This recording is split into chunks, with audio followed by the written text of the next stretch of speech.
Today we're going to create realistic shadows with cutout images. And this is so important to master as a designer because you're always constantly cutting out images and putting them on backgrounds that aren't their native background. So you have to be able to manually create shadows that look realistic, so it doesn't look like that object is from another photo.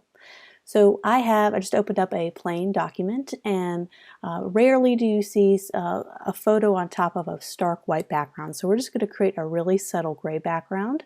I'm just going to go ahead and get the paint bucket tool and do a very light gray on a new layer. So this is a very, very light gray, and I'm just going to use my burn and my dodge tools to just create a little bit of a dynamic background. So I'm going to make this a little bit bigger. This is the burn tool. Put it on midtones and just a little bit of exposure. So you can see I'm just darkening corners and just making it more of not a flat background. And I want to add a tiny bit of texture to it, so I'm just going to go up and add a little bit of a grain texture. So let me go up and do that. Add a little bit noise. So noise, add noise, and I'm just going to do a little tiny bit of noise makes a big difference. So when we zoom into our canvas, you can see it's a little bit more textured, and it's not just a stark white background. And so now we're ready to begin with our first object. So I have a coffee cup I cut out from another image. So let me go ahead and load that coffee cup in here. So there he is. Let me zoom in a little bit so we can see our shadows a little better. So this is without any shadows. It already looks better because there's a nice textured, realistic background. So there's a couple ways we could go about this. The quickest way to do this is to just duplicate this layer. So layer, duplicate layer. And I'm going to go to my Layer Styles panel, and I'm going to just do a color overlay and do maybe a light, very, very light gray, just to show enough contrast between the background and this layer. And I'm going to move this. Let me get my Layers panel out here so you can see my layers a little bit. And some of these layers I do not need. So I'm going to drag this behind our coffee layer, and I'm going to do this main coffee. And let's do this shadow just so we don't lose track of our layers. And the quickest way to do this, and this is kind of the big trick to creating realistic shadows, is understanding how shadows work and understanding where the original light source is. So if the original light source is straight top down, you're going to have an even shadow all the way around the coffee cup, which is easy because we have this image created right here. So I'm going to go, and this is a straight edge. I'm just going to make this a little bit bigger so you can see a shadow that goes all the way around the coffee cup. And we need to blur this because shadows are usually blurred a little bit when they're cast. They're not just a straight edge. So let's blur this a little bit by going to Blur, Gaussian Blur. And I just do a little bit of Gaussian Blur. I could do a preview to see if I like it. That's probably enough. So there's kind of your quick realistic shadow. If the light source was coming straight down on top of the coffee cup, it would cast an equal shadow all the way around the piece.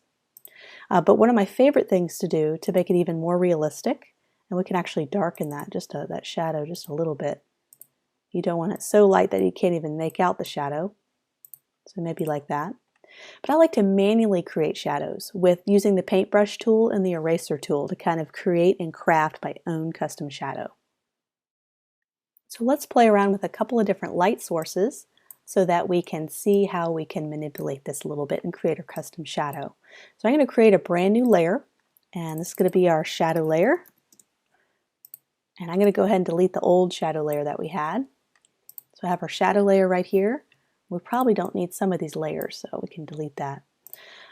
So let's go ahead and grab our paintbrush tool, our brush tool.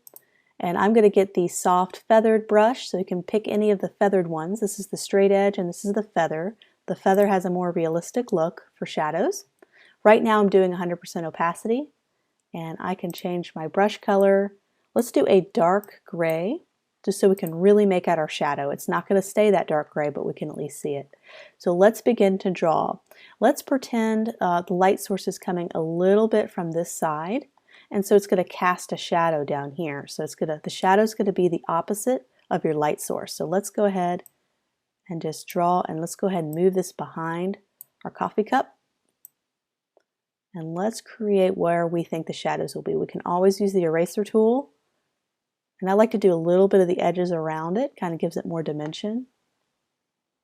We can always carve it out later. So let's reduce the opacity to create a realistic shadow that's too dark. We're just going to eyeball it, and I like to do very subtle hints. So that is probably all you need. I just did an 11%. So just a little bit of contrast so you can see the shadow. So now we can take our eraser tool and we can start to trim our shadow back a little bit. So let's grab our eraser tool and just kind of trim back. Right now I have it on 100% opacity. This is the eraser tool. So I'm erasing 100% of what you're seeing. I may not need as much shadow over here. And another cool thing you can do is you can feather this as well using the eraser tool. So I can do a straight delete like that, or I can reduce the opacity by 50%, and I go around the edges. So let me zoom in a little bit more so you can see. So I have this at 45%, let's just do 50 to round it up. And this helps to feather the deletion.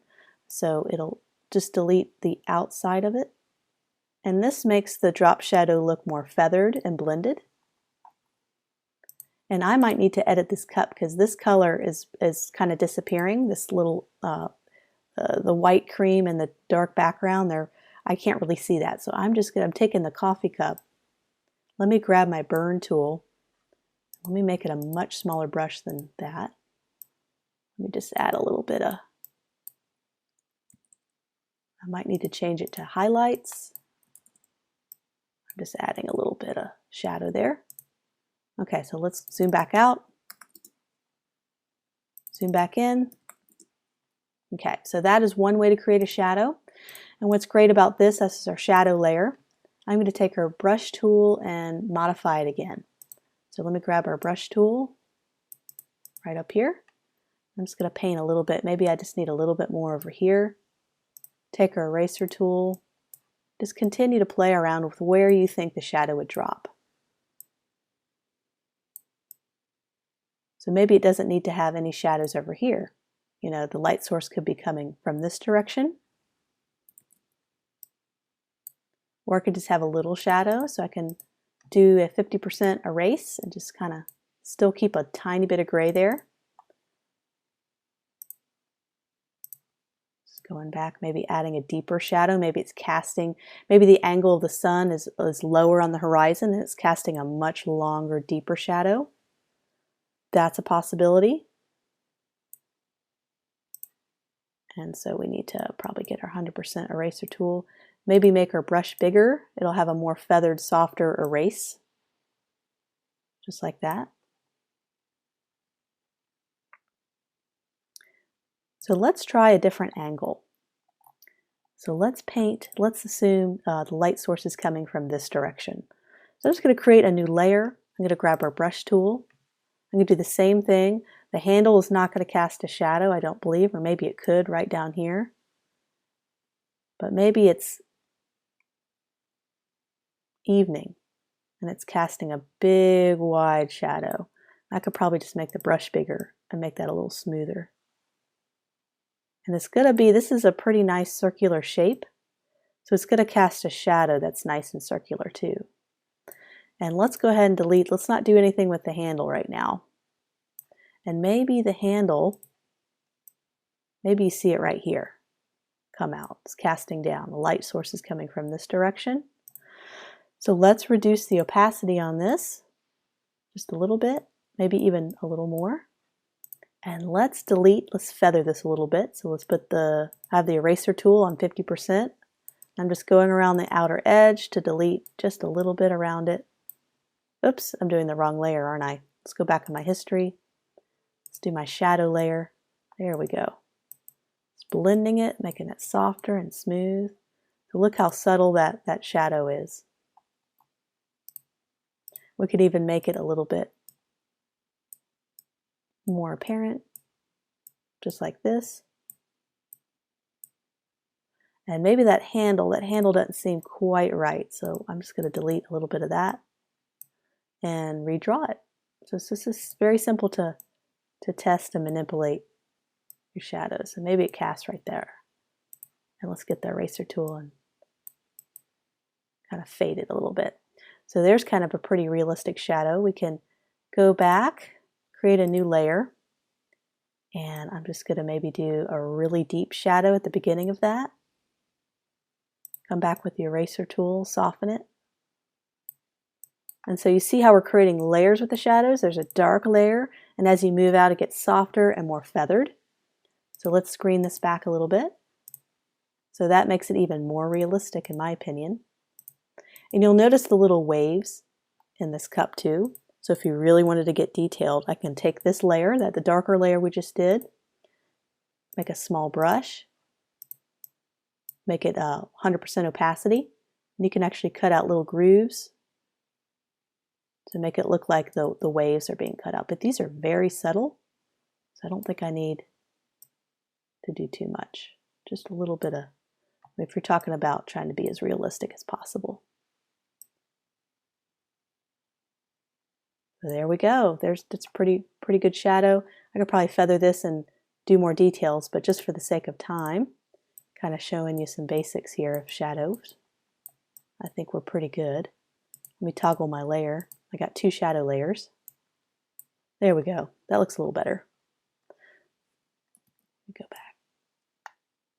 So the light source would be coming here. It's cast long and deep because maybe the sun is more on the horizon. Maybe it's the evening. And the closer the shadow is to the cup, the higher the sun will be in the position, or the light source, the higher on top the light source would be. So there's our coffee cup. We're going to try something a little more challenging with our next object.